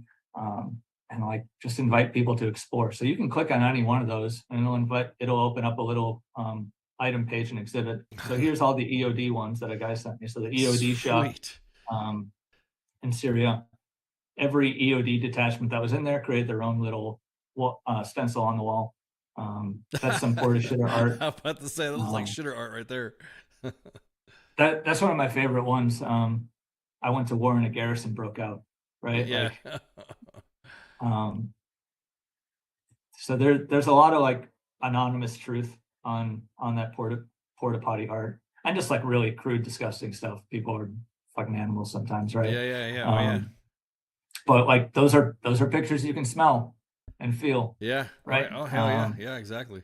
So if you go over to the United States, that's where I've tracked some that the ones I know about. I've moved over. Macedonia. Oh wow, yeah. You got some over here from Yep, Kosovo. Yep. Yes, sir. Yes, sir. Right here. T-walls and Camp Bondsteel, K4, and then yeah, look at that. Do you guys have an out of regs page? What does that mean, Steven? Steven in the comments. An out of regs page. What you talking about, me? Let's see, let's go over here. So these are ones that like either memorials that like these are almost all just T-walls that made it home, or some kind of like sign that I've had meaning to. That's actually like a book. I want to invite people to get that book. So this chaplain wrote his like thesis at the Army War College about T-walls. Oh, that's awesome. So that's an option for people to explore if they're readers, not lookers. Yeah. Oh yeah. But yeah, all over Afghanistan. There's a couple in Africa. There's like you get one at Guantanamo Bay. Guantanamo, look at that. Look at that. Gitmo. What is it with Cav, man? They like to throw their shit everywhere, dude. That's it. Yep, right here. Look at that. That's awesome. You go to like that collections page outside of if you scroll to the top, that collections. This is how I've like mash things up, tried to chop things up a little bit differently. So I've done a couple series on towards the top, like deployment gyms, right? So there's like all sorts of fun names and like some very Spartan ways for dudes to work out, right? That was for a lot of deployed people, that was their sanctuary. Oh right? yeah, Listen to music, yeah, for workout. There's a list there of all of the names of bro. These gyms names that are. people have given. Yeah, I'm about to say these are awesome. These are some of the names I think I'd open for a business or gym. Downrange gains, flex under fire, squat jacked, lifting steel, popping brass, planet fuck this. I love it. Sandy gains, steel meals, war weights, war zone workouts. If there's a will, there's a weight. That's awesome. This is the Anywhere, Anytime Fitness NFT Bagram. Anytime, Anywhere Fitness. Man, look at that. So yeah, trying to build a home for it. I'm increasingly frustrated with how Meta and Facebook are taking away the search features. Oh yeah, no. There's been some like good articles of like, just because everything was taken photos of digitally, right? It's still harder to like remember the conflicts and what happened there, right? Like all of those digital reports that were submitted in Iraq and Afghanistan, we've lost a lot of those just from like mismanagement and corruption. They're not just put on paper like you might from even Desert Storm or Vietnam. Those records aren't there. Yep, there's a whole collection of Kilroys that have been thrown up. Look at that. Old Kilroy. And then there's, if you scroll up there, there's tags on the right. So this is like a museum platform there. So you've got the exhibit, you've got the tag. So you can click on the year, the base, the country, the type of art. So that's pretty cool. Little by little, people submit their photos and try yeah, to plug away at it. yeah, this is pretty cool. There was you got little mini T-wall. I don't know if people gave mini T-walls. Yeah. So I've got an Etsy page where I 3D print some to support the GWAP Memorial Foundation and my page. And then I've got a little exhibit there of the tiny ones. I've got one here, but they were created as like souvenirs. Sold at the PX or the shop outside the PX at bases. They still sell them in Kuwait and Jordan, last I heard, but they break easily. People don't know what to do with them. Sometimes they don't, like if someone inherits one from their dad or finds one in the basement, they might not know what it is. But they're cool little things. No, little mini. I would love to have a mini T-wall. It's pretty cool. Spanish Legion T-wall. Oh wow, I didn't see that one. There's Spain. Yeah, there's Spain in there, huh?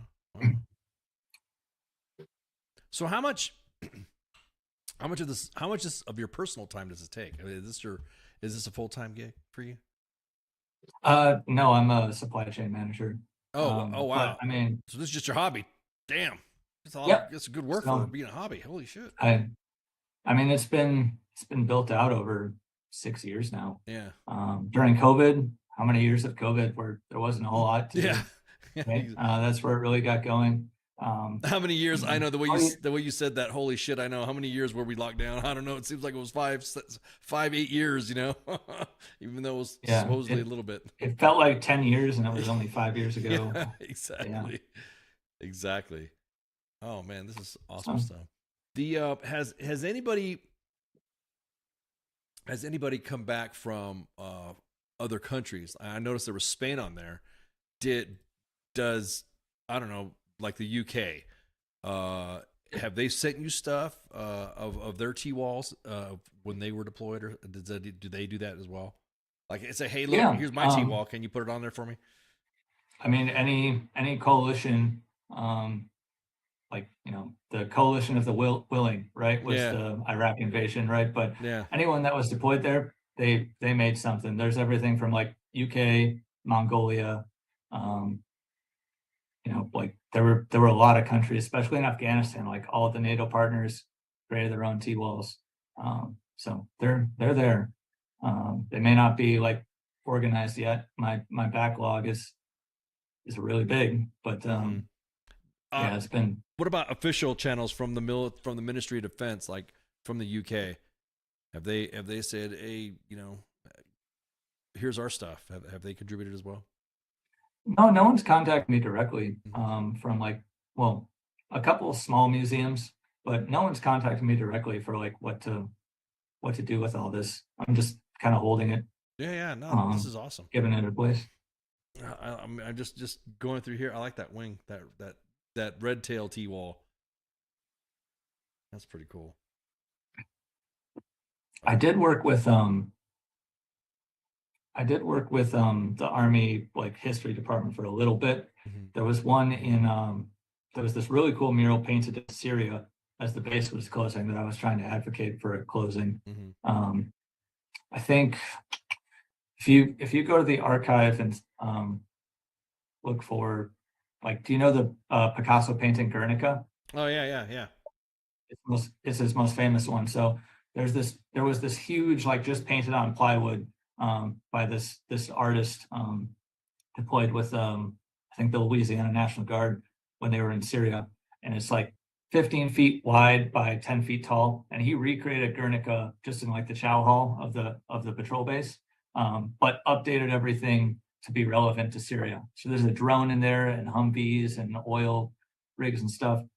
It's super cool, but we weren't able to save it. So now we've got just the pictures of it, as most things. But there is stuff, like I got a message a couple weeks ago that like the paint primer that was used to paint over a bunch of stuff, like at Balad Air Base in Iraq, everything was painted over with like white primer, but it was like really shitty primer. So it was actually starting to like fade back in and become visible as the rain comes in. So yeah. I mean, the Iraqi military now are good partners. They aren't they aren't defacing it or taking cool guy photos with it. They're kind of just leaving it alone and respecting it. Yeah. From everything I've seen so far. I like this one right here, dude. Yeah. Oh, that's pretty good. Yeah, that one's in Jordan. After an airman was killed in an accident. Yeah. That's I just, again, it just, you look at this and it's also, I think, to the families as well, seeing this, they could say, oh, that's a piece of me. That's a piece of my family that's over in that deployed location, and they'll be there for, forever, or as long as our base is there. You know what I mean? Yeah. I've had a Gold Star mother reach out to me, and they painted a mural of her son on a T-wall and left it there out in Kandahar Airfield. And she shared this with me and wanted me to put it out there. That was pretty cool and special. Yeah. The archive has a whole section just for memorials. I want them in their own place for people to explore. That's pretty powerful. I know I would be I'd be pretty proud to see a fallen teammate or a family member on there. You said you got a memorial side of it too. Let me go back here. You go to collections on the archive. Yep. That collections section, there should be a memorial section. Got it. Here, you can help me. You can help me walk through this here, so I'm not messing it up. All right, browse collections. Memorials of the Fallen. There you go. Yep. So easy I could find it. There we go. There's a little bit of everything going back to 2001. Yeah, I see that. On there. This is the one from CSM Baruras here. Oh, man.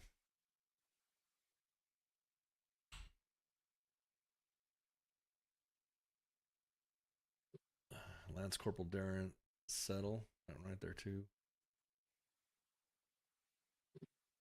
If you go to the bottom, I try to, if I find extra stuff, I'll try to put a link. Add. Oh, you're straight to the border shit hard. Yeah, I was to say, what the? Hopefully Facebook won't. Oh, we just got. Yeah. Facebook is going to kill us. Oh well. No, they're mostly pretty good about it. I certainly, if you're worried about it, there's stuff that I don't post on social media, but I will put on the archive because the social media police can't find me there. Yeah. I was just. I've done this before. I've posted some stuff and was scrolling through some stuff, and then some very explicit material came up while I was searching, and I'm like, ah.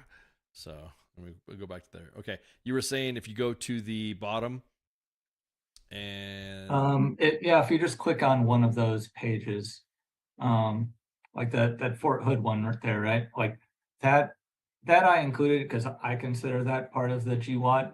Yeah, of course. The soldiers killed at this event were given Purple Hearts, and it was recognized as a terrorist attack. But the soldiers killed at the Fort Hood shooting are not on the DoD casualty lists or the GWAT memorial lists or anything. I did not know that. Really, I did not know that. So, I mean, from my point of view, right, I bring it up about once a year around November when the shooting happened, that from my point of view, if you received a Purple Heart, were killed by a designated terrorist in a designated terrorist attack, you should at least be on the memorial, right? The National GWAT Memorial currently at Fort Benning at the Infantry Museum. It's not made by the troops for the troops, but I wanted to tell that story. Understandable. People click on it. Totally. Okay, so I'm all the way at the bottom. What you said that something at the bottom you can do? If you scroll up just a little bit there, I usually try to put. So I'm like a history nerd and details guy. So if you scroll up just a little bit, usually I'd put a couple links. Yeah, right above contributor there. So I'll try to include links for what is relevant to this when I have the time. Right, I'll put it. So yeah, there's news links there where you can find out more about it, how it was built, kind of the background there. What's crazy is some of the soldiers that were wounded in that shooting, right? They recovered and most of them were in pre-mob at the clinic. They still deployed to Afghanistan. So they got wounded before they deployed to Afghanistan and caught up with their unit a month or two later. I think it's pretty nuts, but yeah, I haven't been there. I'd like to. It's my understanding is it's off post in Colleen in a suburban housing development. But yeah, I've submitted a couple inquiries and hints at some leaders asking about it. I haven't really gotten anything back, but this is where I put it for now. No, I understand. Where you said it's. Hang on. Matter of fact, did you put a good tag on here on the map? Yeah, it's right here. Yeah, it's right outside Fort Hood. It's not in Fort Hood. Gotcha. Yeah, you literally put it in name. You put it right dead to right. Look at that. Bam, right there. Yeah. Good on that one, man. Because I know we have members of our staff here that were there when it happened, and so have some friends that were there too, and it means a lot to see this because it's almost like you were saying, if you got a Purple Heart, this was a designated terrorist attack, and it was part of the GWAT, then yeah, they should definitely be memorialized. It's been in the news too because the Pentagon's trying to expedite Major Hassan's execution. He's been in prison ever since on death row. So it's going to make the news again probably in the next couple of years, right? I want to use that not to give him more time and attention than he deserves, but I mean, if you know a couple levers to pull to let people know, hey, this should be reviewed, and at least get it on the GWAT Memorial. Exactly. No, you're right. Museum. Yeah, you're 100% correct. 100% correct. And the fine print in the bottom. So all these honored here men or women injured, all also honored are those men and women injured and those suffering from PTSD in the spring of 2015. Purple Hearts were awarded to those wounded as a result of the terrorist attack on 5 November 2009. So at least that blurb is there, so that way there's sort of, I don't want to say closure, but kind of like, hey, they were recognized. You know what I mean? Tan says DeCrow taught you how to drive a bus in Korea. Man, sorry to hear about that, Tan. Yeah.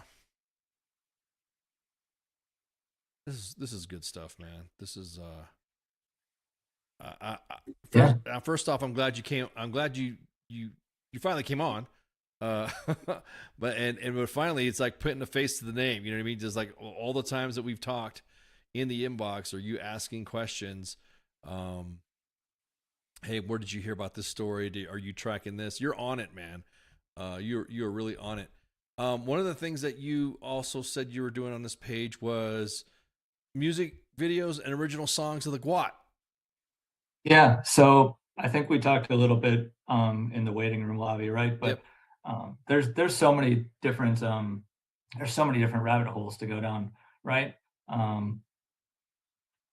Vets will see the page, start sending me links, telling me about things, right? So this is kind of the collection when I took an evening a year or two ago, just trying to make a list. I've got notes on Google Keep or email of links people have sent me. I put them all in one place, right? So the best original song, right? So these had to be videos that were made for the troops, by the troops in a deployed location. Mm-hmm. So you've got original song where someone wrote and directed and created their own video. You've got parody ones. So like the Call Me Maybe one is probably the most famous. That's real. That's when we always, hang on, let me pass this ad. There we go. This is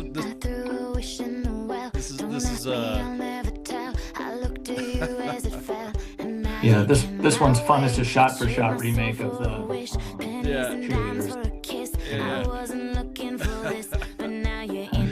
Yeah, I remember this. Let's see. Let's go back another. Yeah, I don't want to get a strike, guys. Everyone's like, play the video. I don't want to get a strike. Let's see. So, let's see. Deployed. This is why I'm hot. Oh, I remember this one. I remember this one here. Yeah. Yep, I remember this one for sure. This is why I'm hot. This is why I'm hot. Yeah. This is why. If you go back one, there was my favorite little one that most people probably don't know. Go for it. Which one? Let's see. So two above the one you clicked on, is this the way to Amarillo? This is the So this one went. Go ahead. This is British Army 2005 at I think in Basra, and this was before YouTube. So this video went viral, but I don't know if any of you have been on the DoD email chain, like Distro Wars, where things get email accidentally gets blasted out on the Army Mail email list, absolutely destroys everything, destroys your inbox, nothing can load. Yep. So this was pre-YouTube. So this video would be sent in full in 2005 when everything was on dial-up. This went like wildfire through the Ministry of Defense and crashed the British Ministry of Defense servers for several days because everyone was sending this to everyone and trying to push it through the internet. Yeah. And this is when the memory of computers and web boxes were not very large. Right. So it's a shot-for-shot remix, and some of these guys, I've heard a couple of the guys in the video were wounded or killed in action after the fact. 2005 was a very bad year in Basra, but they had a lot of fun, and they also nuked their DoD page trying to share this video for a while. So this is the British Army Dragoons performing their own music video. Is this the way to Amarillo? Let me rewind this and get the sound up here. Again, guys, I'm only going to play a little bit of it due to the fact that I'm going to get the strike on us. So, hang on. Let's see.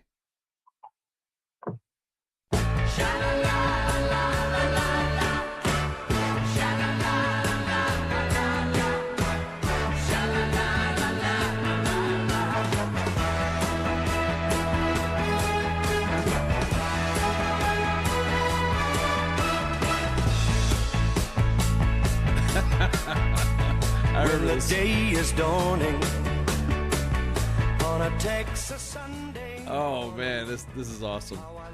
Oh man, Eric, thank you so much for hanging out with us, dude. This is a good way to close it. This is so awesome. Yeah. Your links. I've been dropping links as we've been talking. So, is there any other links? As a matter of fact, let me drop your link tree in here, and that way the chats get it. And now, mind you, it might get struck on Facebook, but Twitter, YouTube, that we won't get a. There will not be a strike on it. So, let's see. There we go. All right. So Eric Strand, the War Murals Project. Matter of fact, I got his link tree up right now. So if you want to scroll through that, I just dropped it in the chats. And there we go. So it's even got available on mobile. Look at that. He's got all that stuff on there. Oh, I mean, dude, you got a lot. That's some. That is some good. That's some good footprint, man.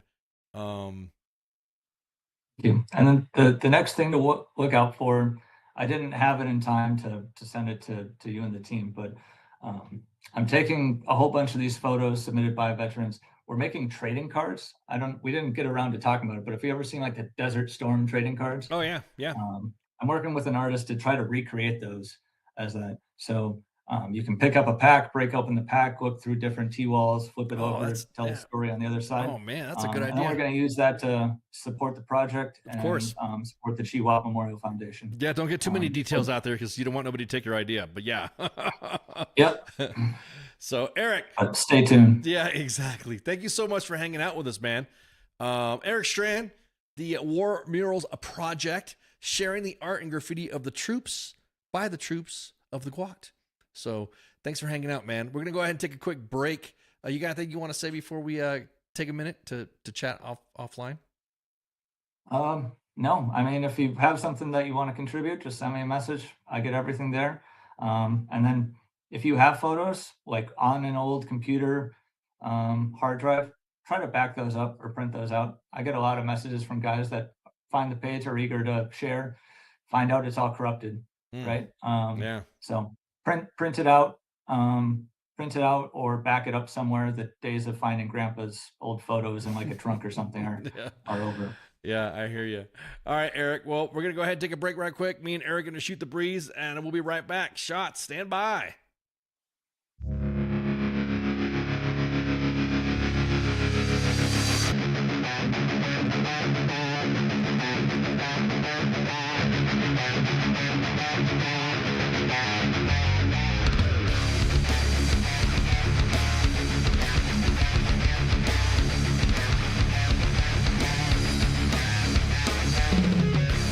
These hearts away, nothing feels the same. Like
not a big fireplace.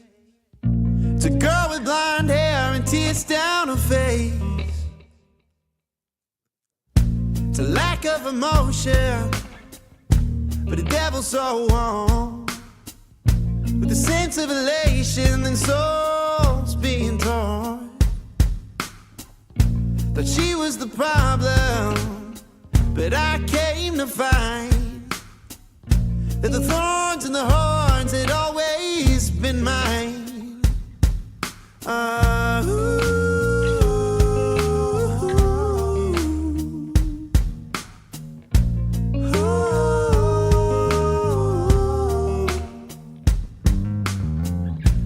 devil in you and the devil in me are just part of the problem, as problems tend to be. You don't need to explain, we can both feel the pain. It's alright to lose faith, just don't lose this embrace, this devil in me. This devil in me.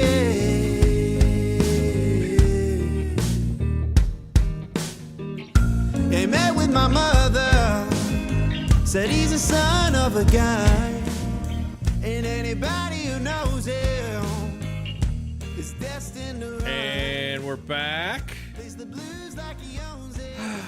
Man, awesome time shooting the breeze with Eric from the War Murals Project. Make sure you click on them links. Throw them some support in there too. Follow, share, like, and follow. All the love. Smash, hit the thumbs up, and subscribe. Yada yada. Yeah. So real quick, let's see. Let's close this up. Well, I think right now? Yeah, I'm just gonna close it up a little bit. Let's see. Yeah, I wish, man, those T-walls, man, just bringing back some memories. Just looking through and just scrolling through them. I'm still scrolling through right now. I'm actually getting kind of distracted, so I better shut up and go back to the station business here. So you guys know we had the Army-Navy game, and they beat us. Somebody in the comments and people in the inbox asked us, why do we care about the Army-Navy game? Why is it? I was going to do a Sergeant's Time commentary about this, but due to the fact this is the last broadcast week of 2025, I'm just the way I see it, it's kind of like, why would you not want to rah-rah your team that represents your branch of service? It's kind of like, everyone talks about, steward's a profession. Well, these are our kids. It's kind of like, when you take your kid out and they go play t-ball, or they make their first catch, or they make their you're proud of them, right? Well, these are our kids. These children's out here playing the football game from their service academies, and you think, man, first off, it's a big accomplishment to be, to be accepted to a service academy.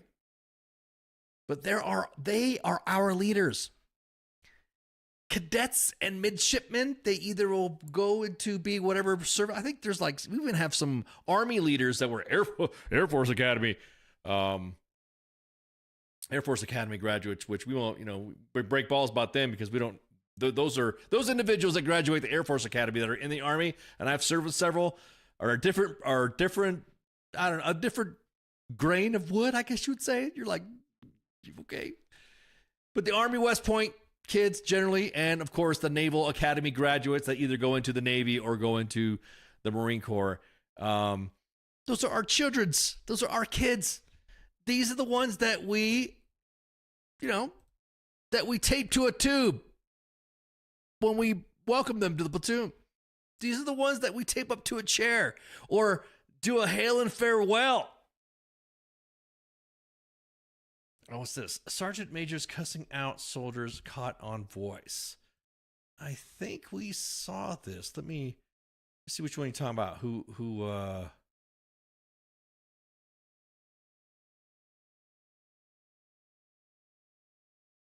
Let's see. Oh yeah. We got this right here. This was posted on. Yeah. We're tracking. I think that's already scheduled to be posted up. If it's from, yep, I see the page. That's going to be shared. So, to go back to what I was saying, these are our leaders. These are our future leaders. These are the little lieutenants that come to your section, bright-eyed and bushy-tailed. They read social media too, and if they see you being all butthurt about them in their, I got it, Jonathan. I got it. If they see you all poopy-faced and butthurt shit talking about lieutenants and stuff like that, and the academy, they're going to be like, hey, I remember you posted. Because now social media has allowed you to be able to pop off at your mouth and have the people that you didn't expect see your post. So, yeah, Jonathan, that's going to get posted later, I think. It's going to get posted like tomorrow morning or something like that, during the height of the duty day. That's how the WTF Moments posts work. Specifically scheduled for specific time zones and times of the duty day. My voice is going away because I was sick. So again, anyways, so you guys drag it on these, or what? Why are you guys sure this is stupid? Well, first off, we are U.S. Army WTF Moments, and this is our football team. So that's why we support. Go Army, beat Navy. Even though, as you can see, they beat us by a point. So it's one of those things that you're just gonna have to accept as part of being the steward of the profession. This is the reason why they make you do formals and balls. So anywho, all right. Yeah, I appreciate it, guys. Yeah, we got that. We definitely got it. We actually know the name and the video and the recording on who it was and the reasons of their why. How about that? So yeah, Mañana is gonna be pretty spicy. Yeah, it's literally well, yeah, exactly that. What the fuck? You lost to the Navy. Hey man, I'm just surprised that there was not enough coverage for this. Why didn't we see coverage of the of any of this stuff? It's like, what happened, Army comms? We want to talk about comms when comms go bad. The new Chappelle's skit. So yeah, exactly that. So that was an Army WTF, wasn't it there, Pip? You're right. They lost to the Navy. All right, so let me still not as bad as the L to the Air Force. Ooh, yeah. Oh, man, the Air Force. All right, so today you got to hear Eric from the War Murals Project. This is Monday edition, of course. Earlier today, you heard the King and Me, the actual King Smith, with his wife, Michelle. I enjoy. It's kind of a very peaceful conversation. I'm not trying to get into my chakras and stuff like that, or trying to, sip some tea or some shit, or do some hippie crap or whatever, essential oil stuff. But that kind of, listening to them conversate adds perspective to a lot of things. Let me check the calendar here. Yeah, my voice is going away. So let me triple check on the calendar. I don't know, because I was out the net. I think CQ has already done the second round for his giveaway. Have you seen all the loot that CQ's doing? I want some of that. I want that. Why not me? What's up with that? So he will be doing a as a matter of fact, I think they already posted, I think the main page already posted round 2. So yeah, there you go. So that's gonna be some fun. So yeah, there we have it. So this is, of course, the Monday edition. Tomorrow, Pop Culture Warrior is more than likely going to talk about and throw the goodie bags at everybody who won on the second round of the giveaway. Wednesday, of course, is the sports bar and the smoke pit. I might join in the sport. I want to hear some haterade. I want to talk shit about the Chiefs. I don't know. I think the coach may not be participating, so I don't know, maybe I might jump into a slot or something like that. Then, of course, Sergeant Time, myself, is Spanky. I'm bringing you all the Army news and LPD-ish stuff and, you know, leader profession things. FTX, I think this is the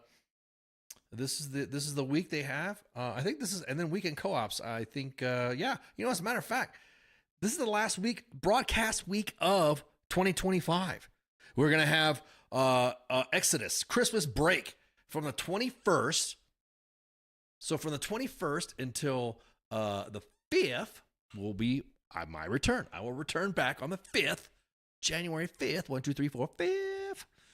I'll be back. And that's when the station will open. So again, this week is the last broadcast week of WTF Nation Radio for 2025.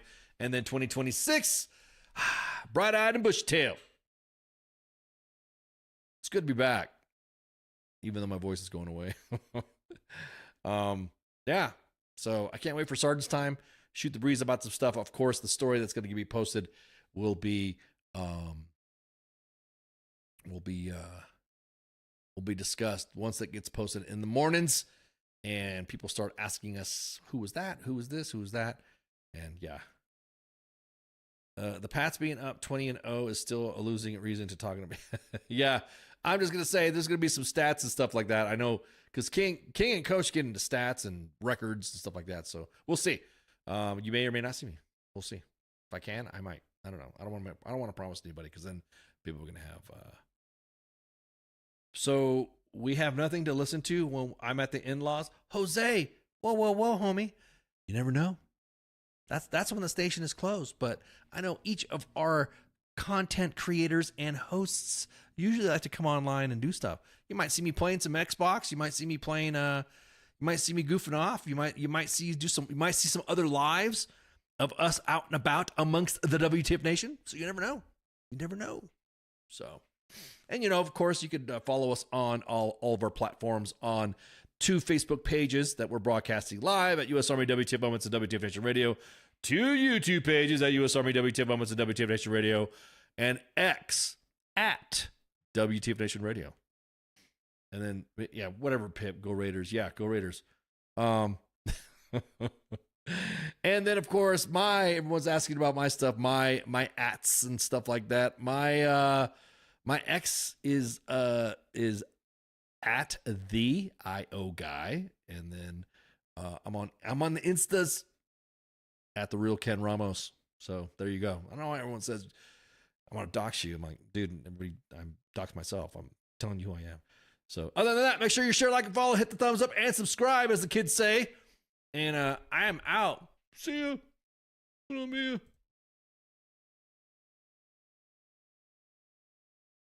Hey, this is SEAC retired John Wayne Troxel.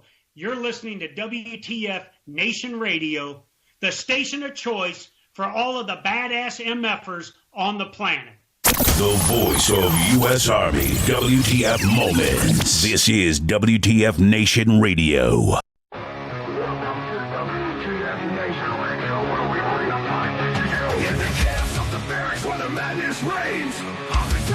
Driving us insane. ATF 0 dark 30, no time to complain. Push ups in the mud, feel the muscle strain. Army life is a wild ride. WTF moments can't hide. Through the fire we survive. In the ranks we thrive. It's WTF moments in the Army's grind. Through the blood and sweat we find our kind. In the chaos and the fire we stand aligned. Warriors forged in the battle's bind. Hilltops in the desert, sandstorms in our eyes. Memories for breakfast, no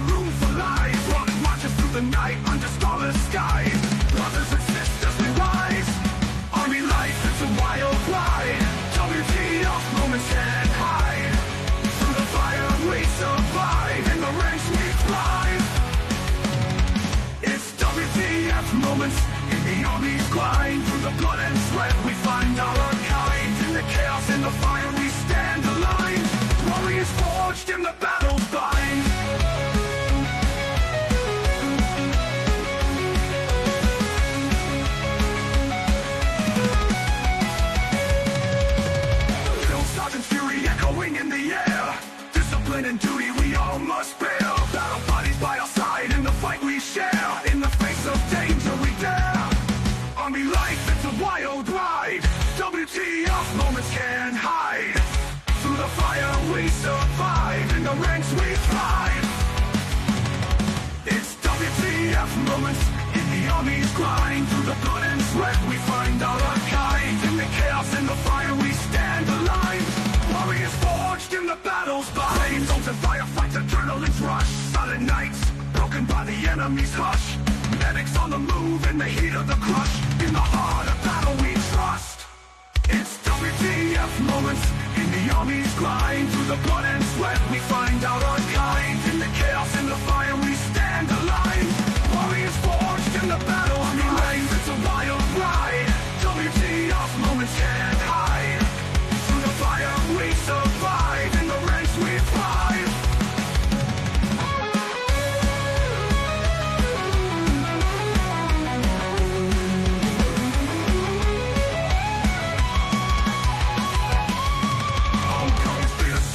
Memories in our mind.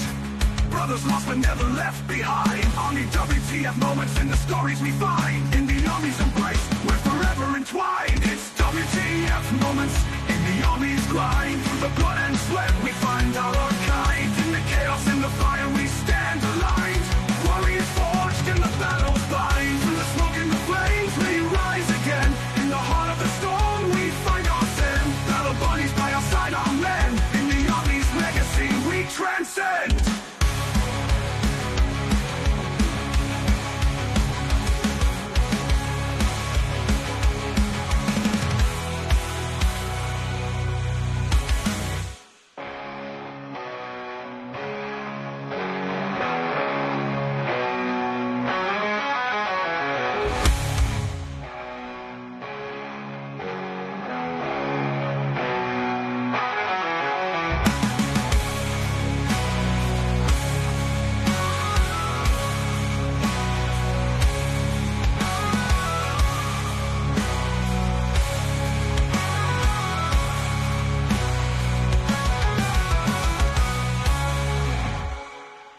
Everything stated on WTF Nation Radio is to be considered the opinion of the person that stated it, and not an official representation of WTF Nation Radio or U.S. Army WTF Moments. Price does not include tax, title, or license. Some assembly required. Each item sold separately. Batteries not included. Objects in mirror are closer than they appear. If conditions persist, contact a physician. Individual results may vary. Keep out of the reach of children. Avoid prolonged exposure to direct sunlight. Keep in a cool, dark place. And please enjoy the show. Shots. Сьогодні ти знову написала, що тобі страшно. І я знову попрошу. Ні, сьогодні я накажу відставити боятись. Погладь за мене Бармалея і спокійно лягай спати. До речі, як там у Русі в школі? Скажи тату берегти серце і обійняти маму. І взагалі, давайте усміхатися. Ваші силі краса. Допомагайте один одному і виручайте. Цілуйте любимих. Святкуйте свою свободу. Ви за нашими спинами. Ось такі теж надійні, не ховаєтеся, прикриваєте нас із тилу. Зробіть так, щоб ми пишалися вами. І ми повернемось. Повернемось і будемо жити.